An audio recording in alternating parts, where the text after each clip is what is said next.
Hi viewers, నేను మీ doctor MZ Askari. నా practice వచ్చేసి నాంపల్లి, హైదరాబాద్లో ఉంటుందండి. నేను ఎండి యునాని, నందమూరి తారక రామారావు హెల్త్ యూనివర్సిటీ విజయవాడ నుండి చేశానండి. నేను మగవాళ్లలో అంగస్తంభన సమస్యలు వచ్చిన, సంతానం లేమి సమస్యలు వచ్చిన, సుఖవ్యాధులు, అలాగే ప్రాస్టేట్ గ్రంథి పెరిగిపోవటం, సిక్చర్ ఆఫ్ యూరిథ్రా, మూత్రంలో మంట, సిస్టైటిస్, ఇవన్నిటికీ చూస్తానండి నేను. ఇవాళ నా టాపిక్ వచ్చేసి చాలా సందర్భాల్లో చెప్పిన విషయం మళ్ళీ చెప్తున్నాను. ఈ మధ్య క్వశ్చన్ ఏంటంటే, ఈ మధ్య కాలంలో డాక్టర్ గారు యుక్త వయసులో యువకుల్లో అంగస్తంభన సమస్య చాలా తీవ్రంగా ఎందుకు పెరిగిపోతుందని క్వశ్చన్ మాటి మాటికి వస్తుందండి. నేను పదే పదే చెప్తున్నాను, ఇప్పుడు కూడా అదే చెప్తున్నాను. ఈ మధ్య కాలంలో నూతన జంటలు బాగా విడిపోతున్నాయి. ముఖ్య కారణం ఏంటి అంటే మన లైఫ్ స్టైల్. లైఫ్ స్టైల్ ఇక్కడ ప్రథమంగా చెప్పుకోవాల్సింది ఏంటంటే, ఇప్పుడు ఐటీ వాళ్ళు ఉన్నారనుకోండి, వాళ్ళు పడుకోరు, నైట్ డ్యూటీలు చేస్తుంటారు. వాళ్ళ లైఫ్ స్టైల్ అది. కొందరేమో సెడెంటరీ లైఫ్, ఎక్సర్సైజ్ వాకింగ్ లేకపోవటం. కొందరికి ఏంటంటే, కొందరు యువకుల్లో ఈ మధ్యకాలం యువకుల్లో హస్తప్రయోగం చేసే అలవాటు బాగా పెరిగిపోయింది. అలాగే పోర్న్ అడిక్షన్, పోర్న్ వీడియోలు ఎక్కువ చూడడం జరుగుతున్నాయి. అయితే ప్రథమంగా యునాని సైన్స్ ఏం చెప్తుందంటే, హస్తప్రయోగం ఎక్కువ చేసే వాళ్ళల్లో అంగస్తంభన సమస్య వస్తుంది.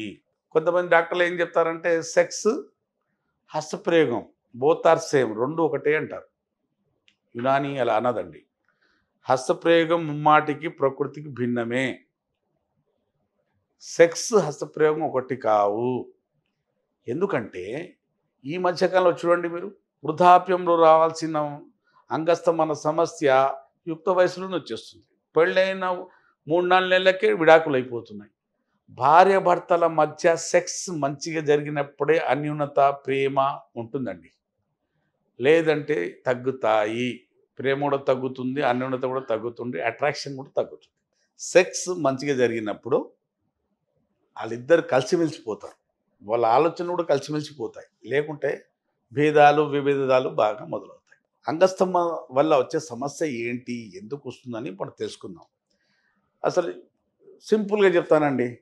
యోని అనేది దేవుడు ఒక నేచురల్ సెక్స్ అంగం కోసం సృష్టించాడు. అంగానికి కావాల్సిన అన్ని యోనిలో దేవుడు సమకూర్చాడు. అక్కడ ఉన్న సాఫ్ట్ మజిల్స్ ఉన్నాయి, అక్కడ లూబ్రికెంట్స్ ఉన్నాయి, రసాలు ఊడుతున్నాయి, అక్కడ టెంపరేచర్ ఉంది, సాఫ్ట్నెస్ ఉంది, అన్నీ ఉన్నాయి. దేనికోసం? ఒక మగాడి అంగం అక్కడ ప్రవేశపెడతాడు కాబట్టి, సెక్స్ సంభోగం జరుగుతుంది కాబట్టి, మన వంశం ముందుకు వెళ్తుంది కాబట్టి దేవుడు అందులో అన్నీ సమకూర్చాడు. అలాగే హస్తప్రయోగం చేసుకున్నాం అనుకోండి, హస్తంలో ఏమి లేదు, రఫ్ స్కిన్ ఉంది. ఇక్కడ సాఫ్ట్నెస్ లేదు, మెత్తదనం లేదు, ఇక్కడ రసాలు ఊరట్లేదు. అలాగే యోని మన అంగానికి ఎంత బిగించుకోవాలో అంతే బిగించుకుంటుంది.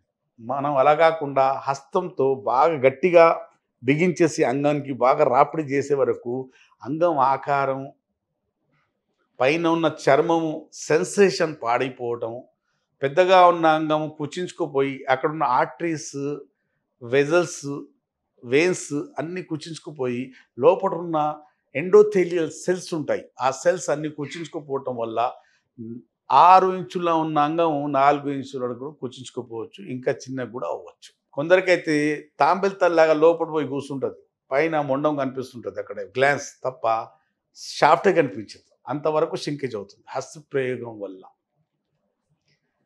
దేవుడు ఏం చేశాడు? యోని దానికోసం సృష్టించాడు, అంగం కోసం. మనం అలా కాకుండా ప్రకృతికి భిన్నంగా వెళ్ళేసి హస్తంతో బాగా రాపిడి చేసే వరకు అంగంలో ఉన్న రక్తనాళాలు, అక్కడ ఉన్న కండరాలు, అక్కడ ఉన్న టిష్యూస్ పాడైపోవటం వల్ల అంగం చిన్నగైపోతుంది. అసలు అంగం ఎలా స్తంభిస్తుంది? ఇలా మెత్తగా ఉన్న అంగం ఫ్లాసిడ్ కండిషన్ అంటారండి. ఇది ఇలా ఉన్న అంగం ఇలా లేచి నిలబడిందంటే దీంట్లో రాయి వచ్చిందా, రౌత్ వచ్చిందా, రాడ్ వచ్చిందా, కరెంట్ వచ్చిందా? రాలేదు.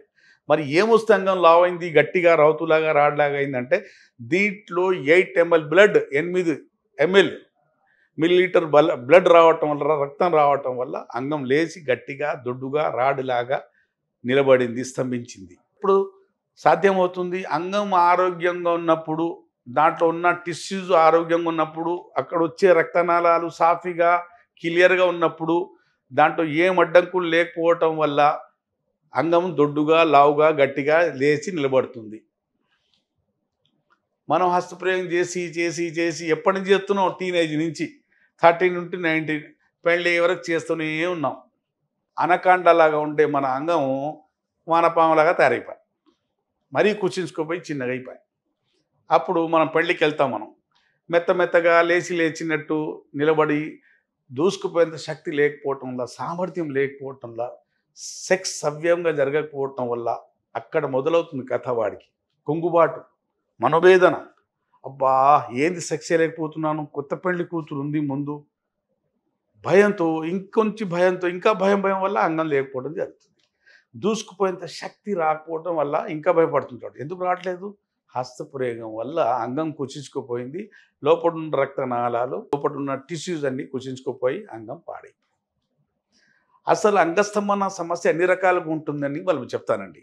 అంగం వైపు వచ్చే రక్తం, అంగంలో పూర్తిగా రక్తం రాకపోవటం వల్ల మధ్యలో అడ్డంకులు ఉన్నాయనుకోండి, అంగంలో స్తంభన జరగదు. జరిగిన మెత్తగానే ఉంటుంది. ఫుల్ ఫ్లెజ్ బ్లడ్ రాకపోవటం వల్ల అంగం మెత్తగా ఉండొచ్చు. అంగంలో బ్లడ్ రాకపోవడానికి ఆర్టీరియోజెనిక్ ఈడీ అంటారు.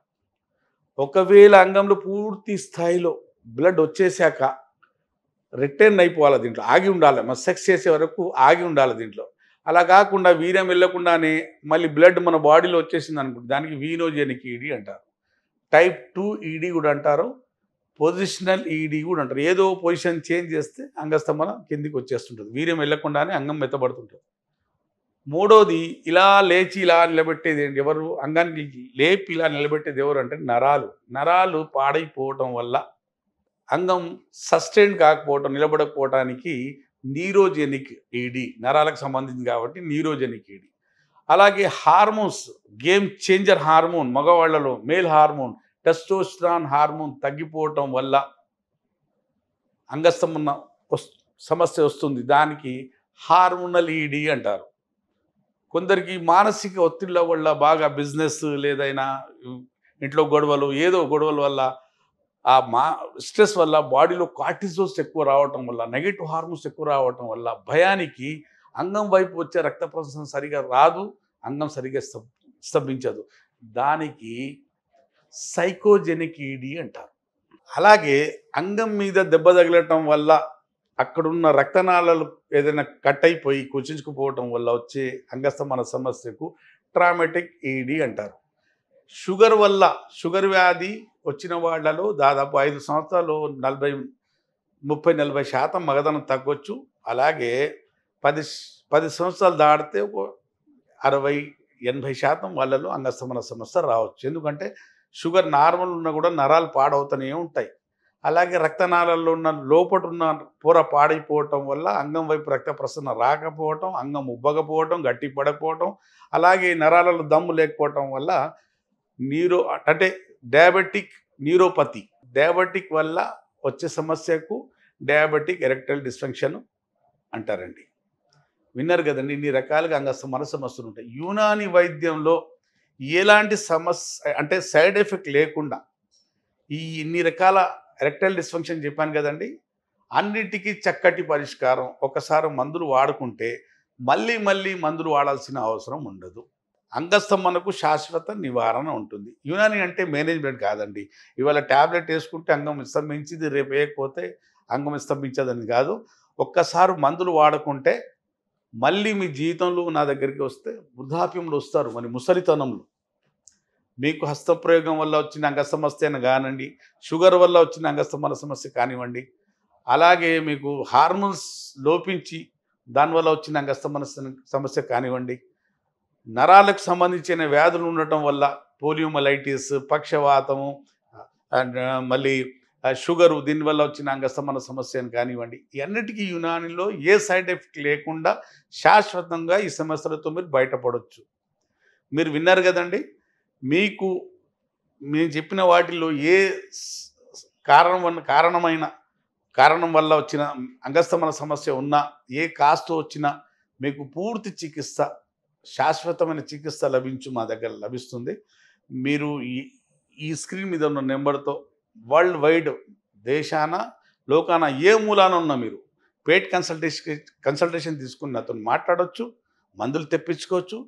దగ్గరలో ఉంటే ఉభయ రాష్ట్రాల్లో తెలుగు రాష్ట్రాల్లో ఉండి ఉంటే నాతో కలిసి ట్రీట్మెంట్ తీసుకోవచ్చు. అప్పటి వరకు సేమ్.